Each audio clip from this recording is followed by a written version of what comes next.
नेपालको सपना परिवर्तनकारी पूर्वाधार योजना। गुणस्तरीय पूर्वाधार विकास गरी आर्थिक विकासको आधार तयार गर्न राष्ट्रिय र अन्तर प्रदेश लोकमार्ग लगायत रणनीतिक प्रकृतिका ठूला आयोजनाहरूमा लगानी वृद्धि गरेको छु। काठमाडौँदेखि चितवनको यात्रा 1 घण्टामा गर्ने गरी चन्द्रागिरी, चितलाङ, पालुङ, चितवन द्रुत मार्ग पहिलो चरणमा निर्माण गर्ने र चितवन रामपुर बुटोल, चितवन रामपुर पोखरा द्रुत मार्ग निजी क्षेत्रको लगानीमा निर्माण गर्न लगानी बोर्ड नेपाल मार्फत प्रक्रिया अगाडि बढाइनेछ। यसबाट काठमाडौँदेखि बुटोल र काठमाडौँदेखि पोखरासम्मको यात्रा अवधि उल्लेख्य मात्रामा छोटिनेछ। मिर्चैया, लुक्ला, सगरमाथा द्रुत मार्ग समेत निजी क्षेत्रको लगानीमा निर्माण गर्ने प्रबन्ध मिलाइनेछ। मध्यपहाडी राजमार्गबाट जुम्ला, रारा, छायानाथ, लिम्बीसम्म नयाँ प्रविधिमा आधारित पर्यटकीय मार्ग निर्माणको लागि निजी क्षेत्रलाई आह्वान गरिनेछ। उक्त आयोजनाहरूको सम्भाव्यताको विश्लेषण गरी आवश्यक भएमा पूर्वाधार निर्माणको लागि सरकारले सम्भाव्यता न्यून परिपूर्ति रकम उपलब्ध गराउने व्यवस्था मिलाइनेछ। सरकारले निर्माण गर्ने ठूला र रूपान्तरणकारी पूर्वाधार आयोजनामा लगानी गर्ने गरी हरित ऋणपत्र निष्कासन गरी पूर्वाधार विकासका लागि आवश्यक वित्तीय स्रोत जुटाइनेछ। सडक सञ्जालको माध्यमबाट अन्तर आबद्धता विस्तार गरी आवागमनमा सहजता, यातायात लगायत न्यूनता, भौगोलिक तथा जनसाङ्ख्यिक सन्निकटता र प्रादेशिक सन्तुलन कायम गर्ने गरी सडक पूर्वाधारको निर्माण तथा विस्तार गरिनेछ। सडक पूर्वाधारलाई आर्थिक सामाजिक रूपान्तरणको प्रमुख माध्यमको रूपमा विकास गर्न लगानी वृद्धि गरेको छु। सडक पूर्वाधारको नक्साङ्कन गरी उपयोगिता, भौगोलिक विकटता, प्रादेशिक सन्तुलन समेतको आधारमा सङ्घ, प्रदेश र स्थानीय तहको सडक निर्माणको कार्यक्षेत्र स्पष्ट गरिनेछ। आगामी आर्थिक वर्षभित्र थप 800 किलोमिटर सडक सञ्जाल विस्तार हुनका साथै 257 किलोमिटर सडक स्तरोन्नति हुनेछ। पूर्व पश्चिम राजमार्गलाई 4 लेनमा विस्तार गर्ने कार्यलाई तीव्रता दिइनेछ। आगामी वर्ष नारायणघाट बुटोल खण्ड विस्तार कार्य सम्पन्न गरिनेछ।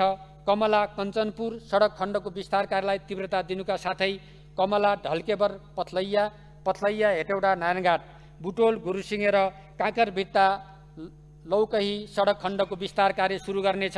बाँकी खण्डको स्तरोन्नतिका लागि विस्तृत सम्भाव्यता अध्ययन सम्पन्न गर्नेछ। पूर्व पश्चिम राजमार्गको विस्तारको लागि रु 30 अर्ब 50 करोड विनियोजन गरेको छु। काठमाडौँ तराई मधेस द्रुत मार्ग निर्माण कार्य 3 वर्षभित्र सम्पन्न गरिनेछ। यसका लागि रु 30 अर्ब 7 करोड विनियोजन गरेको छु। मध्य पहाडका 26 जिल्लालाई सडक सञ्जालमा आबद्ध गर्न निर्माणाधीन पुष्पलाल मध्य पहाडी राजमार्गको 235 किलोमिटर कालोपत्रे र 16वटा पुल निर्माण गर्न रु 9 अर्ब 33 करोड विनियोजन गरेको छु। निर्माणाधीन हुलाकी राजमार्गको 300 किलोमिटर कालोपत्रे र 24वटा पुलको निर्माण कार्य सम्पन्न गर्नुका साथै थप 67वटा पुलको निर्माण कार्य सुरु गरिनेछ। हुलाकी राजमार्गको लागि रु 6 अर्ब 7 करोड विनियोजन गरेको छु। झापाको बाहुन डाँगीदेखि डडेलधुराको रूपालसम्म भित्री मधेस क्षेत्रमा अवस्थित ठुला उपत्यका जोड्न निर्माणाधीन मदन भण्डारी राजमार्गको गुल्मी, अर्घाखाँची, प्युठान, रोल्पा, सल्यान, सुर्खेत खण्ड स्तरोन्नति गर्नेछ। मदन भण्डारी राजमार्गको लागि रु 2 अर्ब 91 करोड विनियोजन गरेको छु।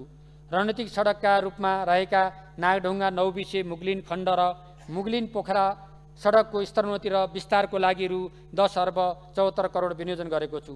उत्तर दक्षिण राजमार्ग अन्तर्गत निर्माणाधीन कालीगण्डकी कोरिडोर, कर्णाली कोरिडोर र कोशी कोरिडोरको लागि जम्मा रु 4 अर्ब 69 करोड विनियोजन गरेको छु। हुम्ला जिल्लाको सदरमुकामलाई राष्ट्रिय सडक सञ्जालमा जोड्ने आवश्यक बजेट विनियोजन गरेको छु। प्रमुख व्यापारिक नाकाहरूलाई पूर्व पश्चिम राजमार्गसँग जोड्ने रानी, विराटनगर, धरान, वीरगञ्ज, पथलैया, बेलिया, बुटोल, मोहनापुल, अत्तरिया सडकको विस्तार तथा स्तरोन्नति गर्ने कार्य आगामी आर्थिक वर्षभित्र सम्पन्न गरिनेछ। क्षेत्रीय व्यापारिक मार्ग विस्तार आयोजनाको लागि रु 6 अर्ब 84 करोड विनियोजन गरेको छु। पूर्व पश्चिम राजमार्गबाट झापा, सप्तरी, मोहतरी, सर्लाही, रौतहट, बारा, पश्चिम नवलपरासी, कपिलवस्तु, बर्दियाका जिल्ला सदरमुकाम जोड्ने सडकहरूलाई स्तरोन्नति गर्न विस्तृत परियोजना प्रतिवेदन तयार गरी निर्माण कार्य प्रारम्भ गरिनेछ। कालोपत्रे हुन बाँकी जिल्ला सदरमुकाम पुग्ने सडकहरूमा कालोपत्रे गर्नका लागि आवश्यक रकम विनियोजन गरेको छु। भेरी कोरिडोरको जाजरकोट, दुनै, मरिम, तिन्जे धौ खण्ड सेती राजमार्गको टिकापुर लोडे चैनपुर ताक्लाकोट नागमा गमगढी खण्डको स्तरोन्नति राप्ती लोकमार्ग अन्तर्गत अमिलिया तुलसीपुर सल्यान मुसिकोट छरेबगर खण्ड र शहीद मार्ग अन्तर्गत घोराई थबाङ मैकोट खण्डको लागि रु 3 अर्ब 12 करोड विनियोजन गरेको छु। तमोर कोरिडोरको चतरा मूलघाट माझीटार दोभान ओलाङचुङ गोला तिप्ता र मेची कोरिडोरको केचना कञ्चनजङ्घा सडक स्तरोन्नतिका लागि रकम विनियोजन गरेको छु। दोधारा चाँदनी जोड्ने महाकाली नदीमा 4 लेनको मोटरेबल पुलको निर्माण कार्य सम्पन्न गर्न रु 41 करोड विनियोजन गरेको छु।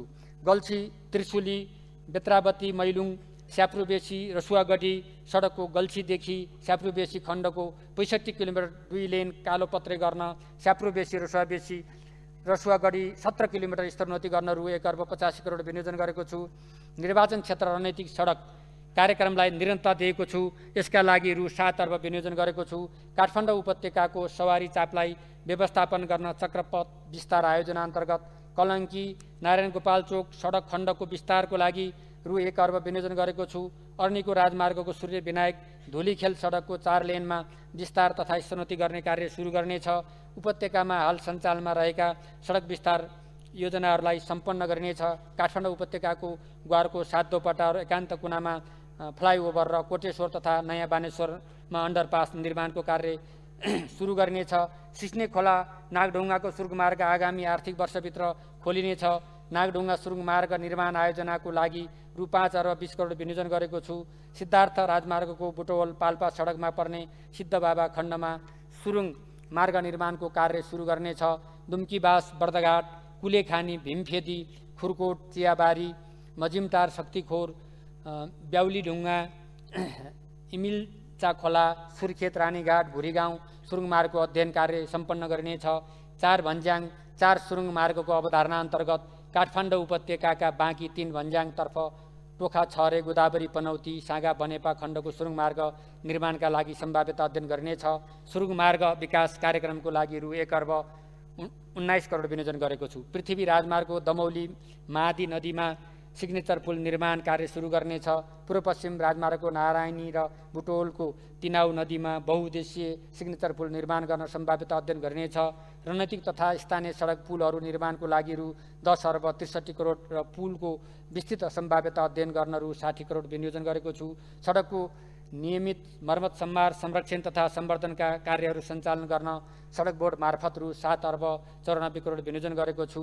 रेल जल यातायात र रोपवे सेवा पूर्व पश्चिम रेलमार्गको बर्दिवास निजगढ खण्डको निर्माण कार्यलाई तीव्रता दिइनेछ। वीरगञ्ज काठमाडौँ रेलमार्ग र काठमाडौँ मेट्रो रेलको विस्तृत अध्ययन प्रतिवेदन तयार गरिनेछ। विराटनगर धरान पथलैया वीरगञ्ज भैरुवा बुटोल र पोखरा उपत्यकामा ट्राम यातायातको सम्भाव्यता अध्ययन गरिनेछ। जयनगर जनकपुर कुर्था रेल यातायात सेवा विस्तार गरी विजयपुरासम्म यातायात सञ्चालन गरिनेछ। विजयपुरा बर्दिवास र विराटनगर खण्डमा जग्गा प्रक्रियाका लागि स्रोतको प्रबन्ध गरेको छु। भिट्टामोड जलेश्वर जनकपुर रेल यातायात सेवा विस्तारको सम्भाव्यता अध्ययन गर्नेछ। रेल र मेट्रो रेल आयोजनाका लागि रु 6 अर्ब 53 करोड विनियोजन गरेको छु। जल यातायात सेवालाई प्रवर्धन गर्न कोशीको चतरा नारायणीको नानघाट र कर्णालीको चिसापानीमा फेरी टर्मिनल निर्माण कार्य प्रारम्भ गरिनेछ। यी लगायत सम्भाव्य स्थानहरूमा सार्वजनिक निजी साझेदारीमा टर्मिनल निर्माण गरिनेछ। पहाडी र हिमाली क्षेत्रमा ढुवानी सुविधा उपलब्ध गराउन रोपवे सेवा विकासको सम्भाव्यता अध्ययन गरिनेछ। यातायात व्यवस्थापन सार्वजनिक यातायातलाई प्रतिस्पर्धी सुरक्षित भरपर्दो र पहुँचयोग्य बनाइनेछ। प्रमुख सहरहरूमा सार्वजनिक यातायातमा विद्युतीय माध्यमबाट भुक्तानी गर्ने प्रणाली लागू गरिनेछ। काठमाडौँ उपत्यकामा पेट्रोलियम प्रयोग गर्ने निजी तथा सार्वजनिक सवारी साधनलाई क्रमशः विद्युतीय सवारी साधनमा परिणत गर्ने व्यवस्था मिलाइनेछ। सवारी प्रदूषण मापनका लागि स्वचालित प्रविधि स्थापना गर्न आवश्यक बजेट व्यवस्था गरेको छु।